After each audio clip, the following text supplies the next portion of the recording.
दोस्तों, प्राचीन समय की बात है। एक युवा लड़का एक बौद्ध भिक्षु के पास आया। वो काफी परेशान लग रहा था। उसने बौद्ध भिक्षु से जाकर पूछा, हे महात्मा, मैं अपने आप से परेशान हूँ। मैं अपने आप से दुखी हूँ। बाहरी रूप से मुझे कोई दुख नहीं है। मैं धन धान्य से भी संपन्न हूँ। मुझे कोई शारीरिक रोग भी नहीं है, लेकिन मैं खुद से परेशान रहता हूँ। अपने मन से परेशान रहता हूँ। अक्सर मेरी बातों को मेरा कोई भी दोस्त गंभीरता से नहीं लेता है, और ना ही मेरे परिवार के लोग मेरी किसी बात को गंभीरता से लेते हैं। मैं जो कुछ भी सलाह देता हूँ, या तो वह उसे मजाक में उड़ा देते हैं, या फिर उसे गंभीरता से लेते ही नहीं है। मेरी बातों को कोई गंभीरता से क्यों नहीं लेता है? क्यों मेरी बातों पर कोई अमल नहीं करता? क्यों मेरी बातों में कोई रुचि नहीं दिखाता? क्या कारण है?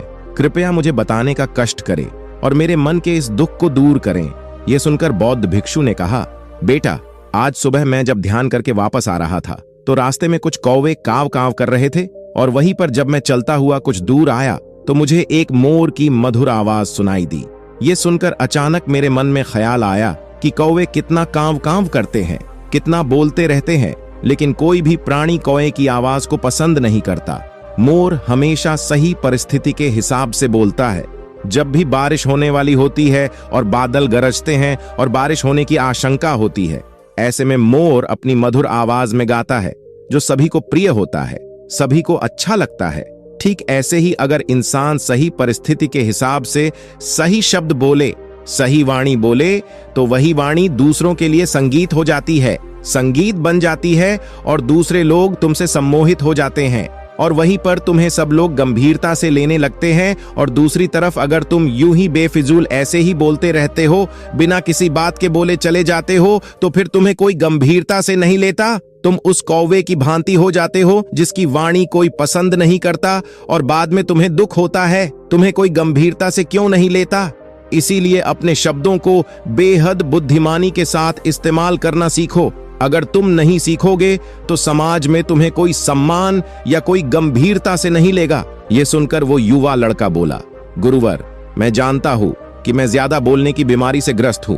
मुझे इतना नहीं बोलना चाहिए, लेकिन मैं अपने आप पे काबू नहीं रख पाता हूं, और ना ही मैं इतना बुद्धिमान हूं कि मैं अपने शब्दों को नाप तोल कर बोल सकूं। मैं तो किसी से बात करते वक्त इतना सोचता भी नहीं कि मुझे अपने शब्द किस तरह इस्तेमाल करने हैं। कृपया करके कुछ ऐसी परिस्थितियां बता दीजिए जहां पर मुझे कम बोलना है या फिर बोलना ही नहीं है, हमेशा चुप रहना है।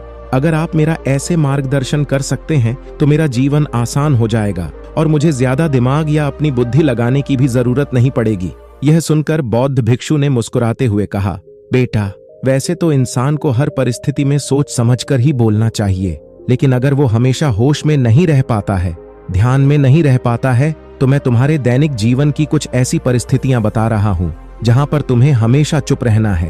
अगर तुम ऐसी जगहों पर कुछ बोलोगे तो तुम्हारा अपमान ही होगा, या फिर तुम्हें कोई गंभीरता से नहीं लेगा। सबसे पहली जगह है ऐसी परिस्थिति जहां पर इंसान को हमेशा चुप रहना चाहिए। वो है जब किसी ऐसे विषय के बारे में बातचीत हो रही हो जिसके बारे में आपको कोई जानकारी ही नहीं है। तो ऐसी परिस्थिति में बीच में टांग अड़ाना, अपना ज्ञान देना व्यर्थ का ज्ञान है। आपको कुछ पता नहीं है, लेकिन फिर भी आप अपना ज्ञान देने के लिए उत्सुक हैं, तो ऐसी जगह पर आपका अपमान ही होगा।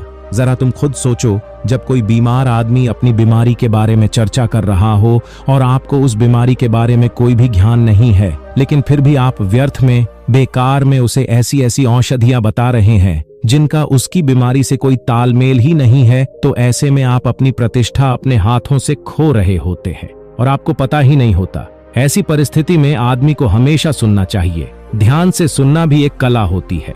अगर आप सुनने का दिखावा करेंगे तो कहीं ना कहीं सामने वाले आदमी को ये एहसास हो जाता है कि ये मेरी बात पूरे ध्यान से नहीं सुन रहा है। इसीलिए जब आपको किसी विषय के बारे में पूरी तरह से जानकारी ना हो, तो वहां पर केवल अपने कान लगाना ही ज्यादा महत्वपूर्ण होता है, ज्यादा जरूरी होता है।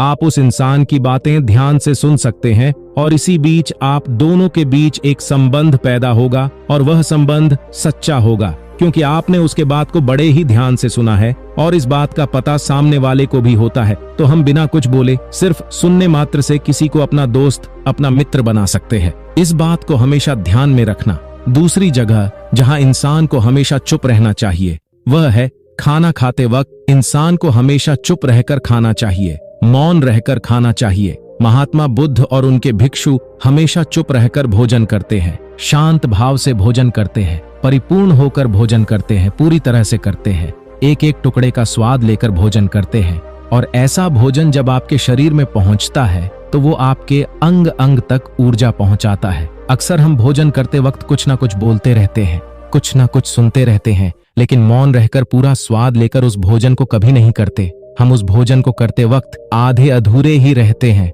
और इसीलिए हमारा शरीर रोगों से ग्रस्त हो जाता है। जरा तुम खुद सोचो, बौद्ध भिक्षु हमेशा भिक्षा लेकर भोजन करता है और भिक्षा भी कितनी बिल्कुल मामूली सी, और वो भी एक वक्त। तो एक वक्त भोजन करने के बाद भी वो इतने स्वस्थ रहते थे, इतने उत्साह, जोश और आनंद से भरे होते थे। और हम तो इतना खाना खाते हैं, इतनी सारी भोजन की सामग्री हमारे लिए उपलब्ध होती है, लेकिन हमारे शरीर में कोई ऊर्जा नहीं होती। इसका सबसे बड़ा कारण होता है कि हम अपना भोजन होश में नहीं करते हैं, परिपूर्ण होकर नहीं करते हैं, मौन रहकर नहीं करते हैं। इसीलिए अपना भोजन हमेशा मौन रहकर ही करो। तीसरी जगह जहां पर अगर आपने चुप रहना सीख लिया तो इसका मतलब यह है कि आपने अपने ऊपर विजय हासिल कर ली। जी हाँ दोस्तों, गुस्से में शांत रहना या चुप रहना इतना आसान नहीं होता है। अक्सर हम गुस्से से भरकर कुछ ऐसे शब्द या अपशब्द बोल जाते हैं जिसका पछतावा हमें हमेशा रहता है, लेकिन जुबान से निकला हुआ शब्द कभी वापस नहीं लाया जा सकता। उस शब्द को मिटाया भी नहीं जा सकता। अब वो जिंदगी भर हमारे दामन से जुड़ चुका है और वो गुस्से में बोला गया अब शब्द हमारे मन को समय समय पर बेचैन करता रहता है, दुखी करता रहता है। लेकिन गुस्से के वक्त चुप रहना सीखना भी एक बहुत बड़ी कला होती है। गुस्से में आदमी का अपने ऊपर काबू कहाँ रहता है, अपनी इंद्रियों को वश में कहाँ रख पाता है। इसीलिए इस कला को आप तभी सीख सकते हैं जब आप गुस्सा भी होश में रहकर कर पाए। जब भी आपको गुस्सा आए, आपके दिमाग में सिर्फ एक ही बात आए कि मुझे चुप रहना है, मुझे किसी से कुछ गाली गलौच नहीं करना, किसी को कोई अपशब्द नहीं बोलना। और जब ये विचार गुस्से के साथ जुड़ जाता है और धीरे धीरे ये आदत बन जाता है, तो आप अपने गुस्से को भी काबू में करना सीख जाते हैं। जब भी कभी गुस्सा आए तो किसी को कुछ बोलने की बजाय कुछ शारीरिक व्यायाम करना शुरू कर दो। उछलना, भागना, दौड़ना, जिम करना, कुछ भी आप ऐसा व्यायाम कर सकते हो जिसमें आपका शरीर थक जाए। फिर आप पाएंगे कि जब आपका शरीर थक जाता है तो आपका मन भी शांत हो जाता है। आपने उस गुस्से की ऊर्जा को एक सकारात्मक रूप दे दिया और यही बुद्धिमान व्यक्ति की पहचान होती है, जो दूसरों के तानों से भी अपना घर बना लेता है, अपनी कामयाबी के रास्ते निकाल लेता है। वही सच में बुद्धिमान आदमी है जो जहर को भी दवा बनाकर इस्तेमाल करना सीख जाए। वही असली बुद्धिमान होता है। चौथी जगह जहां आप चुप रहेंगे तो आपके लिए वही सबसे ज्यादा बेहतर होगा, वही आपको सम्मान दिलाएगा। जब चार लोग आपस में बैठकर कोई बैठक कर रहे हो तो वहां पर जब चार लोग बात कर रहे होते हैं तो चारों लोग एक साथ तो बात कर नहीं सकते। एक बार में एक व्यक्ति बोलेगा और तीन सुनेंगे, तभी वो बैठक कामयाब हो पाएगी, तभी वो चर्चा सही रूप में आगे बढ़ पाएगी। लेकिन अगर कोई आदमी ऐसा बैठा हुआ है जो बीच में ही दूसरे की बात काट कर अपनी बात को ऊपर रखना चाहता है, तो ऐसे में वो चर्चा या वो बैठक आपको कहीं नहीं पहुंचाएगी और चारों लोगों के बीच आप सबसे मूर्ख कहलाओगे। अगर आपको अपनी बात कहनी है तो सामने वाले को अपनी बात पूरा करने दो, उसके बाद अपने विचार रखो। यही एक भद्र पुरुष या फिर कहीं अच्छे आदमी की पहचान होती है। और आखिरी जगह, अगर हमारे माता पिता हमें कुछ कह देते हैं, हमारे बड़े बुजुर्ग हमें किसी बात पर डांट देते हैं या हमें थप्पड़ भी मार देते हैं, तो ऐसी जगहों पे आपका चुप रहना ही उनके प्रति सम्मान दिखाएगा, उनके प्रति आदर का भाव व्यक्त होगा। अगर आप उनके सामने उनका विरोध कर देते हैं, उनका प्रतिरोध कर देते हैं, तो वो गुस्सा तो थोड़ी देर बाद शांत हो जाएगा, लेकिन वो कही गई बात, वो विरोध किया हुआ शब्द या फिर कुछ भी उल्टा सीधा हमेशा आपके मन को सताएगा। और आपके माता पिता को हमेशा यही लगेगा कि आज ये हमारी इज्जत नहीं करता, आज यह हमारी बात नहीं मानता क्योंकि ये कमाने लग गया है, ये बड़ा आदमी बन गया है। ऐसी ऐसी बातें उठेंगी, ऐसे ऐसे तंज कसे जाएंगे। इसीलिए ऐसी जगह पे आप मौन रहिए, चुप रहिए, कुछ मत बोलिए, अपने गुस्से को अपने अंदर ही पी लीजिए, कुछ व्यायाम कर लीजिए, भाग लीजिए, दौड़ लीजिए, आपका मन अपने आप शांत हो जाएगा। आखिर में बौद्ध भिक्षु ने अपनी बात को खत्म करते हुए कहा कि कम शब्दों में अपनी भावनाओं को उतारना सीखो। शब्द हथियार की तरह होते हैं। बोलो तो होश में बोलो, ध्यान में बोलो, जीवन शैली ऐसी बना लो कि आप जब भी बोलो पूरे होश में रहकर बोलो, पूरे आनंद के साथ बोलो, पूरे प्रेम के साथ बोलो। ऐसी वाणी बोलो जो दूसरे के दिल को ठंडक पहुंचाती हो, दूसरे के मन को भी शांत कर देती हो, और वो तभी संभव है जब आप प्रतिपल होश में रहकर बोले।